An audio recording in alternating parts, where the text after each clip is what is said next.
Like I said, I'm gonna do a gear review part 2 once I get newer and better stuff and I'm able to update it.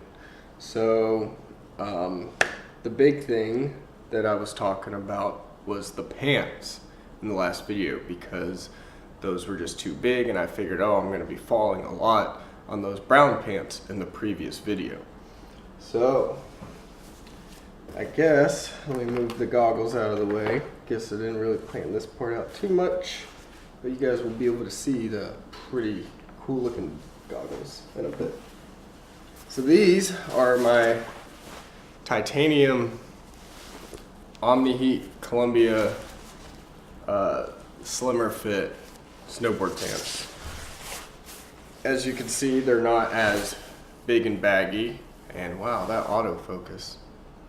Stupid webcam from Logitech. Hopefully I'll be able to get a DSLR someday in the future. But these aren't as big because the brown ones that I had were built in like 2002, so everybody was wearing super baggy. So these are fit a little bit better. Plus, yeah, but letting you guys see them. Just basic black because I like black pants over brown pants. And these are insulated, so the other ones, the brown ones, had like a 60G insulation rating, and then these are 40G insulation, so these aren't as thick and padded as the other ones. They're definitely not shell pants, so they do have the insulation, but I think they were able to cut down on about 20G of insulation to add their signature Omni-Heat reflective inside of it. So Omni-Heat has really been working pretty well this whole season for me. So it's going to reflect your body heat inside the insulated thick pants, and it's going to warm you up with taking some of the weight off of the pants. And then it's got the Omni Wick, so it's going to take away the sweat because I kind of have a sweaty leg problem, and I prefer my legs to be toastier than chilly, just in general, because it helps with warming up the joints and the muscles. So those are the titanium Omni-Heat Columbia snow pants.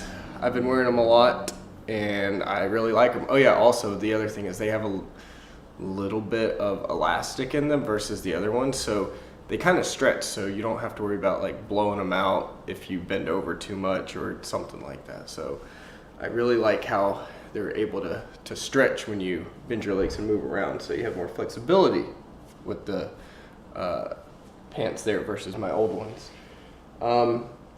I upgraded my base layers too. I was using literally Walmart Russell $10 base layers before, and now I just went all out. As PewDiePie says, must go all out. This time I'm gonna defeat T-Series with the Omni-Heat 3D. These are the inside of the leg base layers. So they had the heavyweight base layers, and then they have the midweight, and then they have the Omni-Heat 3D, which is under their titanium line, which is the top of the line stuff. And the titanium ones are actually a midweight, and then all of them have the Omni-Heat.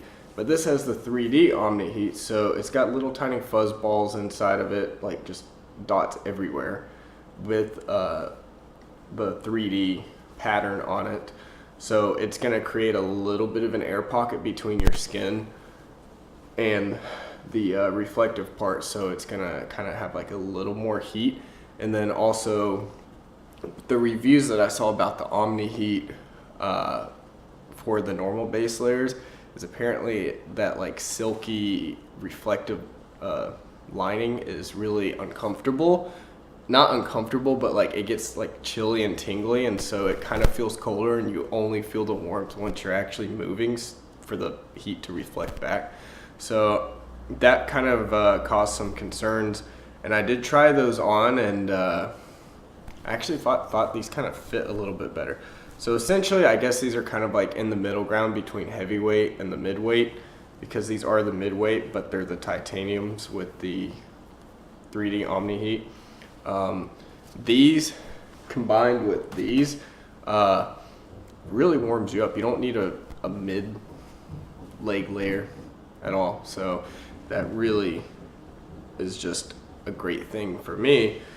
because it keeps the weight down, but on some of those really hot days, like my legs actually get toasty, which again, I don't mind because the Omni Heat has the Omni Wick, so it's just gonna wick away the sweat. So I guess you get detox benefits and whatever other benefits of swimming. But again, when I skateboard, I really like my legs to be hot because if they're too cold, ankles hurt, knees hurt.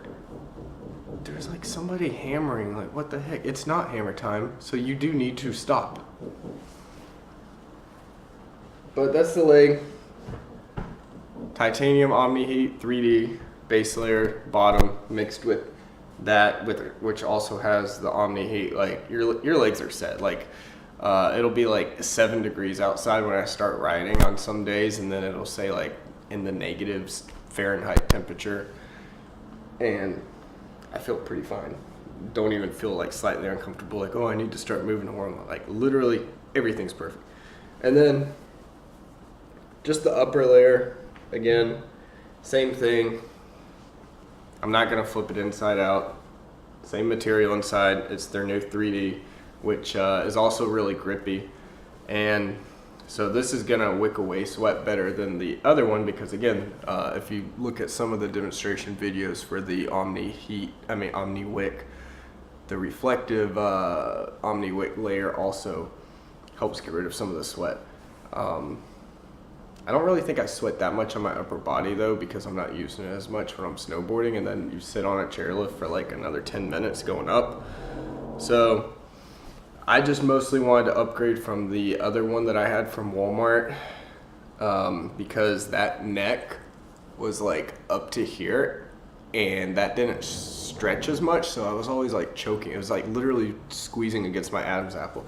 So this one has, I mean obviously it's not a V-neck, but like the collar, it sits at a comfortable position and there's way more stretch versus the other base layer I had. So this obviously keeps me really warm. Some days I just need this and the shell on my jacket that I talked about in the last video, and that's even on really cold days like where it's in the teens, like if it's sunny outside. So this is like really good. I don't even like ever really wear a mid layer unless it's absolutely freezing cold. But this one's pretty good. I mostly got this because again, girlfriend gives me discounts at the Columbia employee store. So this is normally $90. I got it for like 30 something. So you know, why not get the best of the best? So I got the whole system there.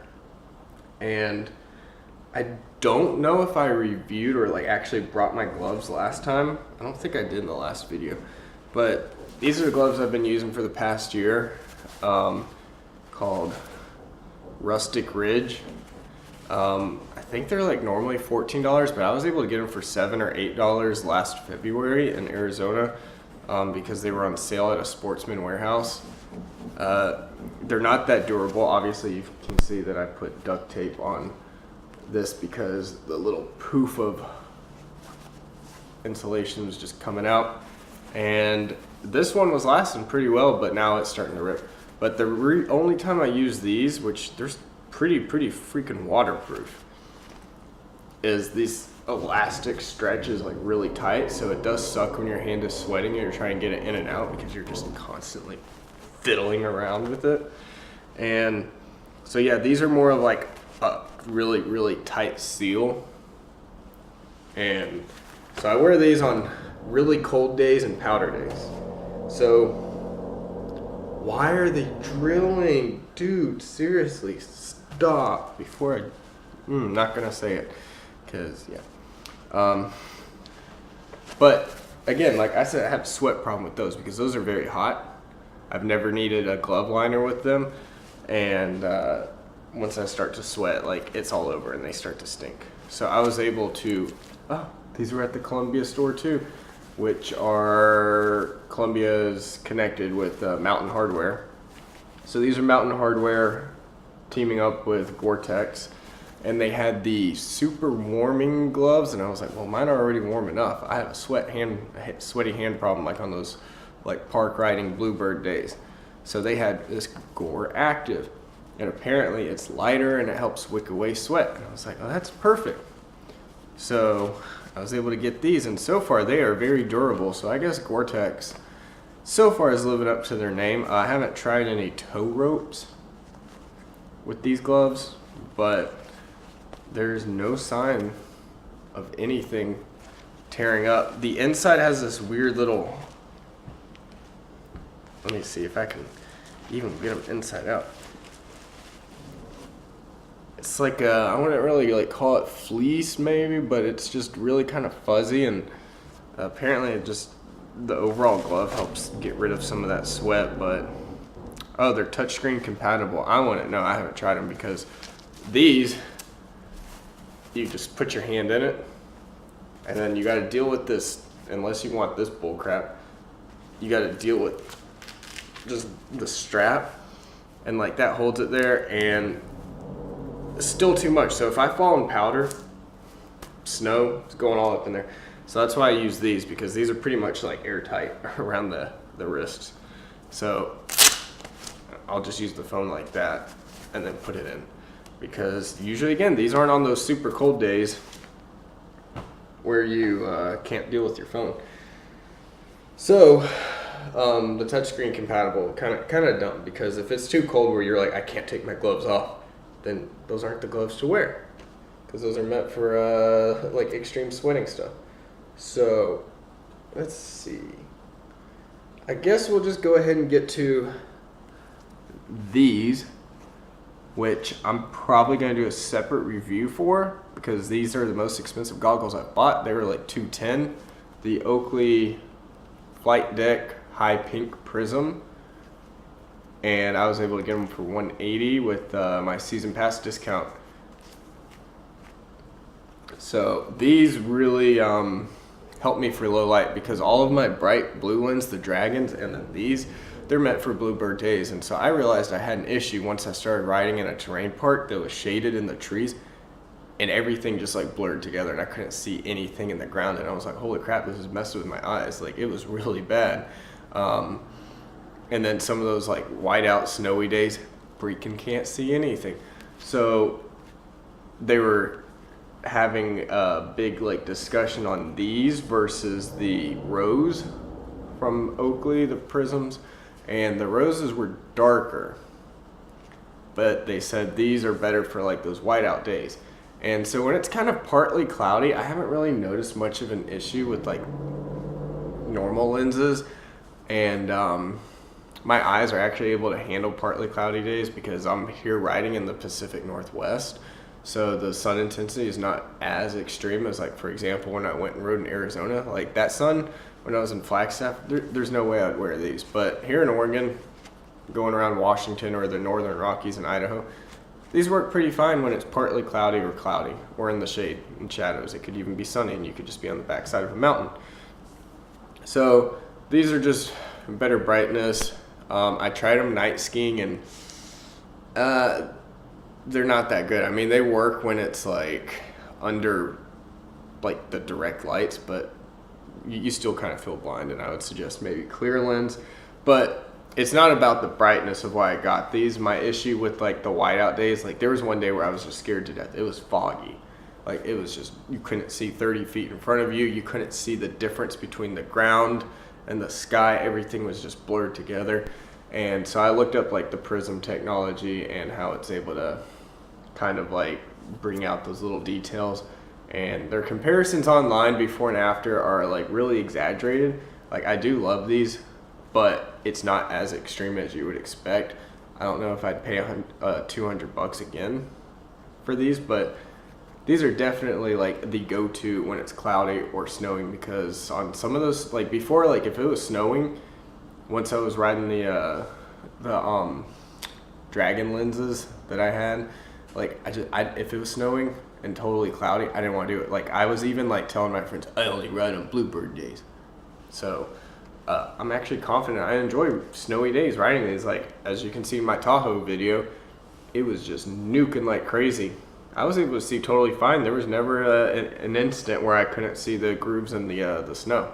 So these are really, really good for those cloudy days or snowy days. And so I can ride confidently and not care about the weather with these goggles. Love them. Just overpriced.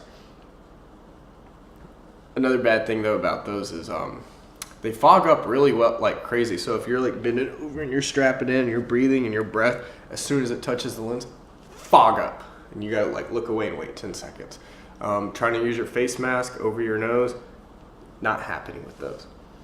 So we'll get to the last updated area versus the Dragon goggles in the last one are these.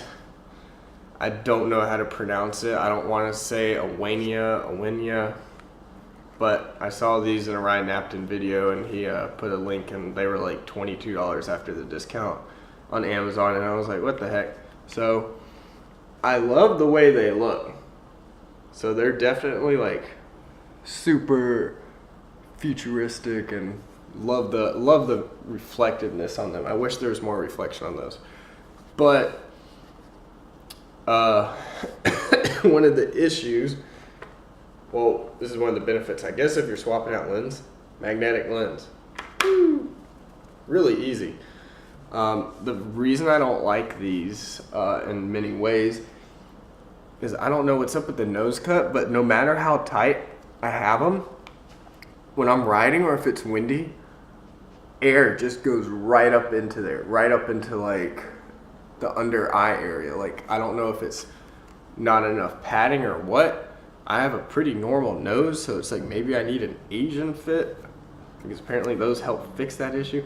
I don't know what's going on, but I hate how my eyes will just dry out no matter how tight I get it. Like, this has never happened with any of my other goggles, so my eyes just start watering when I'm wearing these. Good thing I wear them on Bluebird days, but I just wish there was a fix around that.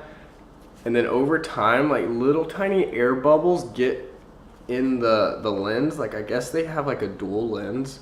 Yeah, there's a dual lens. You can't really see, especially on this webcam. I'm not even gonna bother showing you, but I guess there's a coating on the outside and then an inside coating.